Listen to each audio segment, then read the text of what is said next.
Hello everyone. Don't know what to do now.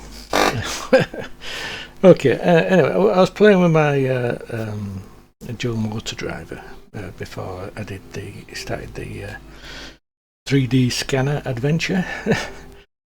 So anyway, I've just updated the firmware. There was a niggling little problem. I've sorted it now. I put it on my GitHub. If anybody's made one of these. Anyway, so what it does, my last video about the motor driver, I explained that I've changed things. So there's like two modes. There's like a basic mode, and there's like a go-to mode. And when it's in the go-to mode, you set the RPM of the motor. So the speed is, you give it an actual RPM that you want the motor to go along. And then there's a basic mode, which is pulse width modulation percentage, which is sort of between 0 and 1000, which represents 0 to 100% pulse width modulation. So I've got 20 volts going into this at the moment.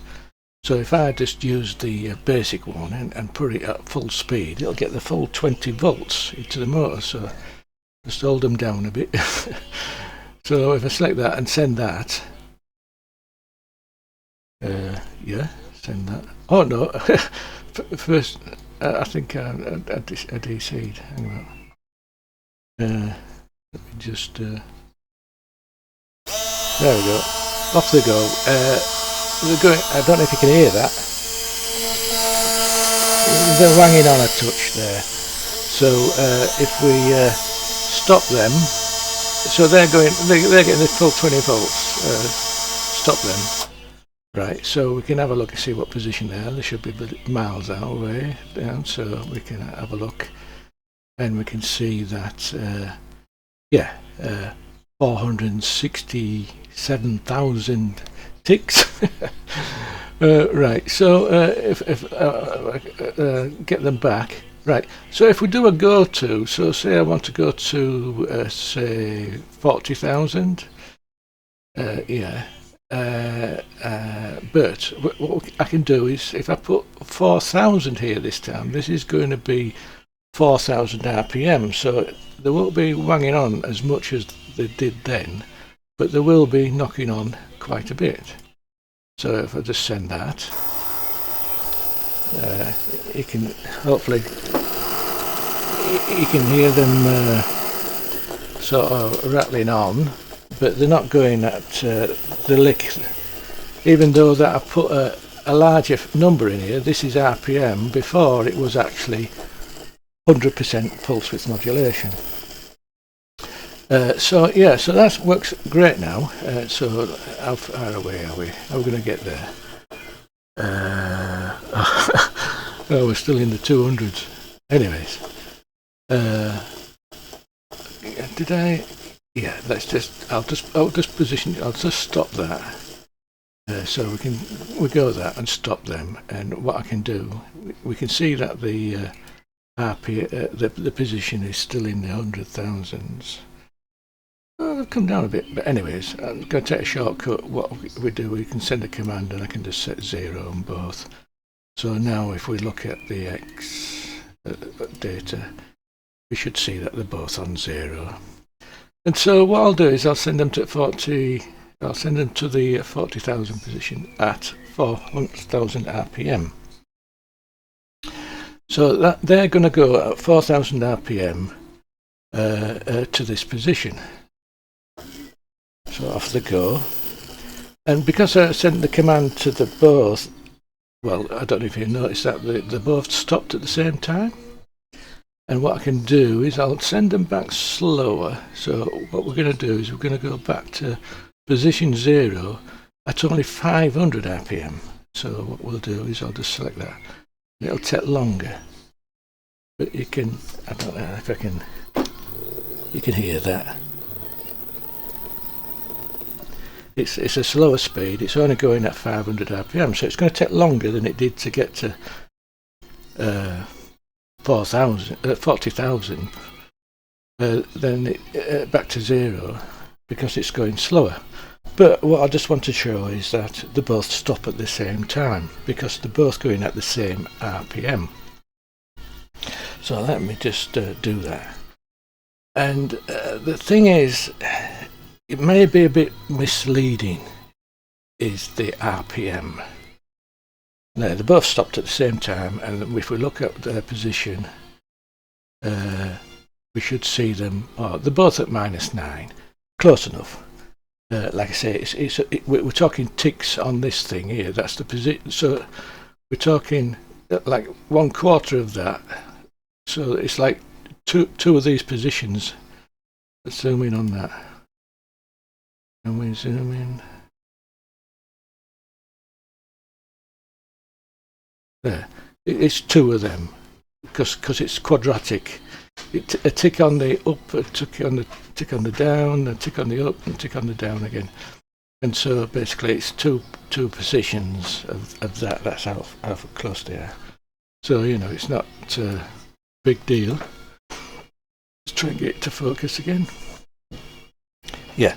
So it may be a bit misleading, that RPM. It is RPM if there's no interference, and obviously, well, what I need to do is just how do we work out an average speed and the average RPM that we're going.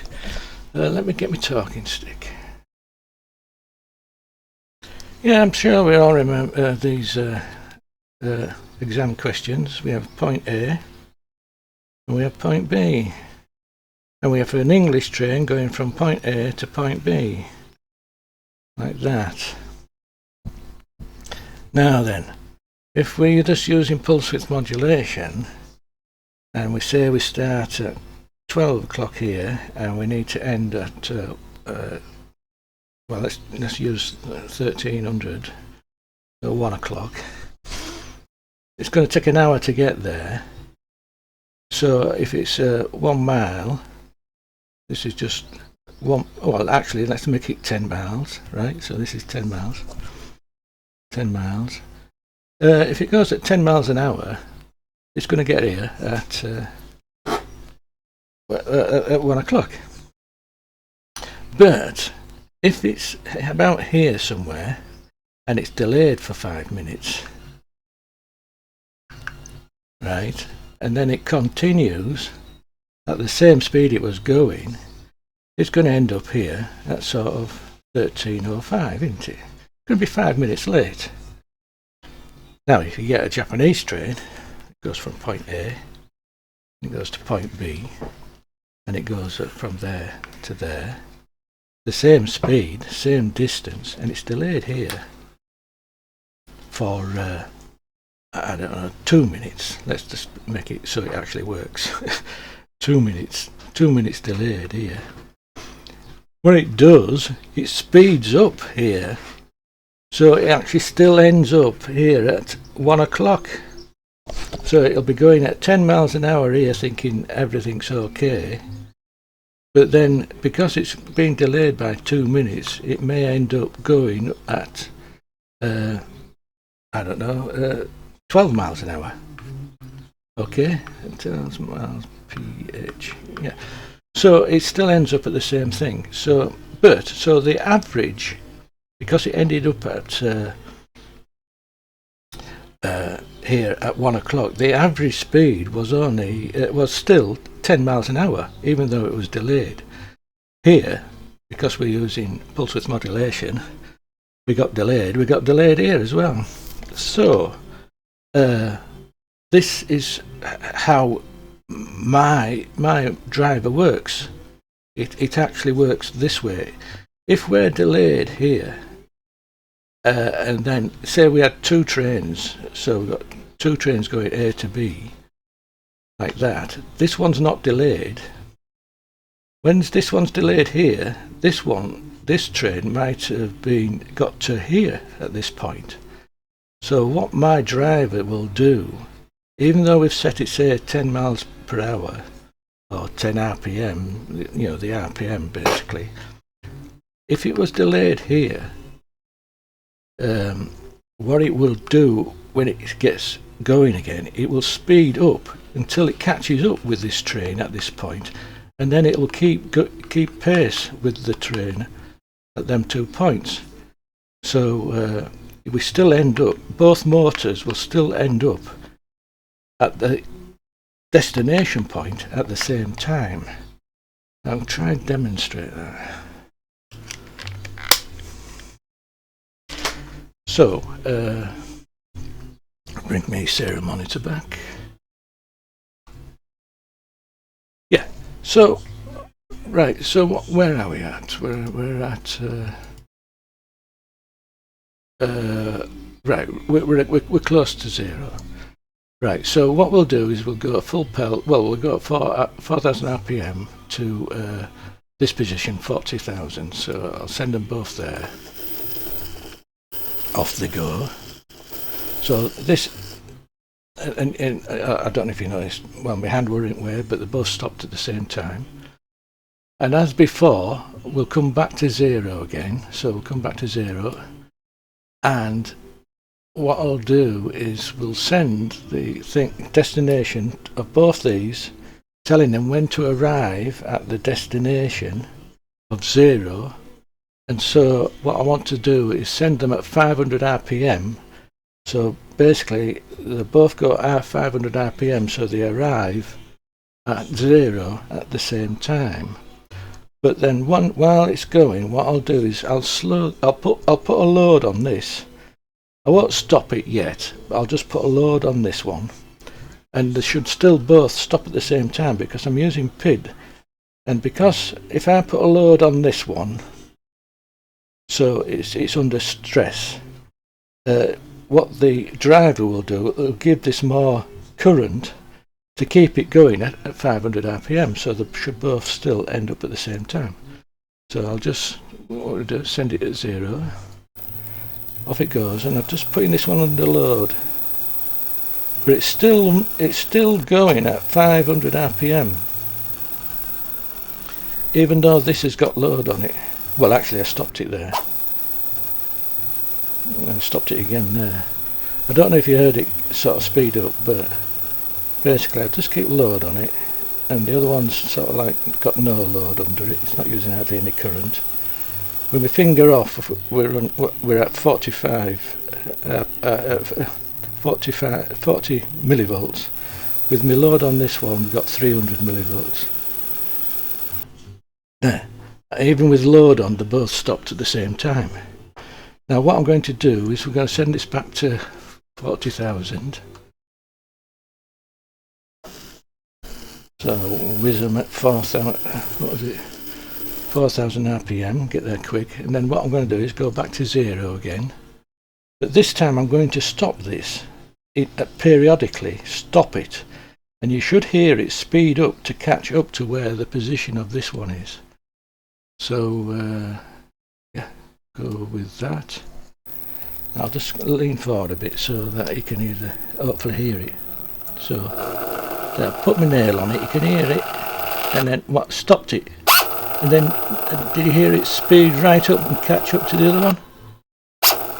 And then it caught up again, and then once it caught up, it kept pace with it. And keep pace again. And it should still, even though I stopped this one, it should still end up stopping at the same time as the other one.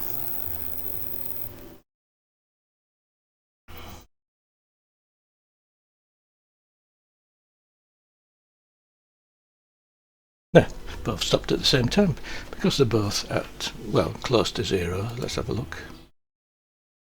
There we are. One's at -11, one's at -8. There's nothing in it really. Yeah, so that's just what I wanted to explain by the RPM. I mean, what happens is that the driver will actually start a virtual motor for each one of these, and the virtual motor will be going at 500 RPM, and that virtual motor will know what position it is at various times along the way. And if should one of these get stalled or overloaded, what the driver does is speed it up to catch up to the virtual motor. So yeah, so when in a way it is RPM, but it's actually like a virtual RPM. It goes at the right speed to end up at its destination at the right time, if you get me meaning. Anyway, that's what I've been doing. So I'm thinking for my next project, maybe make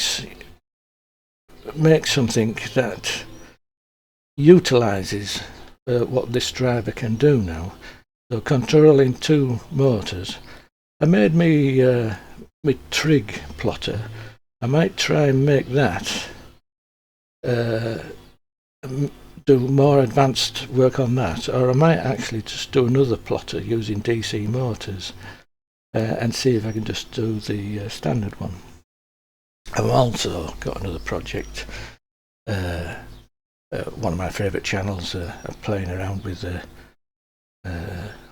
ESR meter, and I've ordered some fuel op amps. I'm thinking of making one myself. It's very similar to my what they call it? What was it? Just grab it. Yeah, this thing. Don't know if you remember this thing. It was a low ohms meter, 4-wire ohms meter. I think I might make something like this, but what did I say? Oh God, my memory's gone mad. All right, hang on. I'm gonna have to pause for this. Yeah, it just went out of my head. ESR meter, that's it. Yeah. So I might make a similar ESR meter based on that same thing with an STM 8266. And do maybe like a web page that displays the value. I don't know, I'll see how that goes once I've got the bits, I've got them ordered. And the other thing is I might make another drawbot using these two motors and see if I can what I want to do. Oh yeah, what I also want to do. So imagine normally when you get a drawbot, you get a little drawbot, sort of like this, a little drawbot. Got two little wheels, like that, and it has a pen in the middle. And what you do, it goes forward, beep, beep, beep, beep, beep, and it moves around, and you can make it move. And then when you teach to draw a circle, what you do, it actually draws a circle in segments like this. So basically it draws a circle in segments. But the idea of making this pulse width modulation controlled RPM is so I can control two wheels. So if we imagine the drawbot drawing a circle, normally all these would be straight lines. It'd be like a threepenny bit. It's a segmented hexagon with many sides, or whatever they call, it's got many flat sides. But what I want to do, if you can imagine, if you imagine the drawbot like so, with its two wheels like that, and it's going to draw a circle, so it's got a pen and it's got to draw a circle like this, round like that. Basically this wheel here, this wheel has to follow a circle like that around it, this going like that, so it's got further to go as that wheel, like that. And this wheel has got less to go. This wheel only has to go around that far. So my idea with this new driver, now I've got it working as it is, what we can do is we can tell the driver that this wheel has to travel that far in, say, 1 minute. So 1 min to travel only this distance. And then we can tell it to send this wheel here to travel even further round that distance in the same time, 1 minute.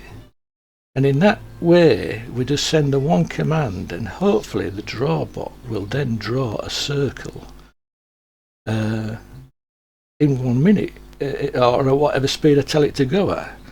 And it won't do segments, it'll do a perfect circle, because this will be running at 1 RPM and this one will be running at another RPM. And because they're following virtual motor speeds, they will always be at the right place at the right time. And in theory, it could just end up like my 3D scanner, but you know, I don't like to do things other people have done. I want to do some adventurous stuff. So you know, I like to send my make my tasks high, and so I'll get into it. So basically, that's what I'm going to try and do with this. I might do that next with this driver. Is try and make a drawbot do a perfect circle. See if we can make it do that. I don't know if we can, but you know, the theory's there. So well, the theory was there with the 3D scanner, but I found its flaws, and you only find the flaws by actually making something and prototyping, don't you? Anyways, that's what I'm thinking of doing next. I don't know yet. I'll see how it goes. What I'll probably do is start, maybe I might do some drawings and do some videos of me using FreeCAD to draw this out. And show you how I do that. I think that might be the best bit. So yeah, until I think of something to do, I'll catch you later, guys.